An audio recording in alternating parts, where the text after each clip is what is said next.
কোনো পারফরমেন্স না করেও যদি কোনো ক্রিকেটার আলোচনায় এসে থাকেন, তবে সেই ক্রিকেটার হচ্ছেন জাহিদুজ্জামান।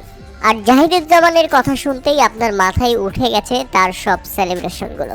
জাহিদুজ্জামান নামটা অনেকেরই অজানা। তিনি গতকাল উইকেট কিপার হিসেবে অতিরঞ্জিত কিছু না করেও সবার নজরে এসেছেন শুধুমাত্র নিজের সেলিব্রেশনের মাধ্যমে। এক এক মোমেন্টে এক এক সেলিব্রেশন দারুণ বিনোদন দিয়েছে দর্শক সমর্থকদের। উপভোগ করার মতোই সেলিব্রেশন ছিল তার সেলিব্রেশনগুলো। তাতে সামাজিক যোগাযোগ মাধ্যমে তাকে নিয়ে রীতিমতো আলোচনায় সবাই। হ্যাঁ, জাহিদুজ্জামান বয়স 29 বছর, বাংলাদেশের ঘরোয়া ক্রিকেটার।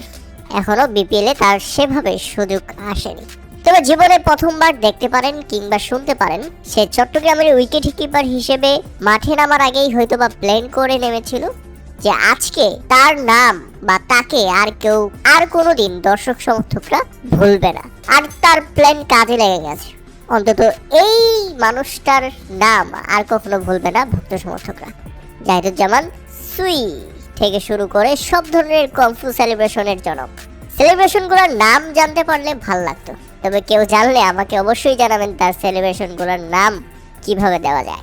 রীতিমতো বাংলাদেশ ক্রিকেটের সেলিব্রেশনের জনক হয়ে গেছে সে। কখনো ক্যাচ ধরে সেলিব্রেশন করছেন, আবার কখনো রান আউট করে সেলিব্রেশন করছেন। সেলিব্রেশন মূলত সেলিব্রেশন। তাদের সামাজিক যোগাযোগ মাধ্যমে ভক্ত সমর্থকরা বলছে খেলা দেখি মূলত বিনোদনের জন্য, আর জাহিদুজ্জামানের কাছ থেকে পুরো বিনোদন পেয়ে গেলাম। তার সেলিব্রেশনগুলো অসাধারণ। তার সেলিব্রেশন অন্য কারো কাছে যাই লাগুক না কেন, আমার কাছে ব্যাপক বিনোদন স্বরূপ হয়েছে।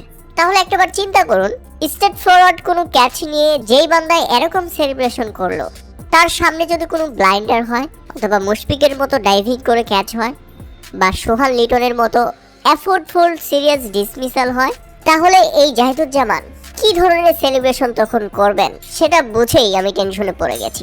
তবে যাই হোক জাহিদুজ্জামান ভাই, তুই আর যাই করিস জামা কাপড় খুলে ফেলাস না, কারণ তোর বিশ্বাস নাই তোর সেলিব্রেশন মাঝে মাঝে ভয়ঙ্কর হয়ে উঠতে পারে।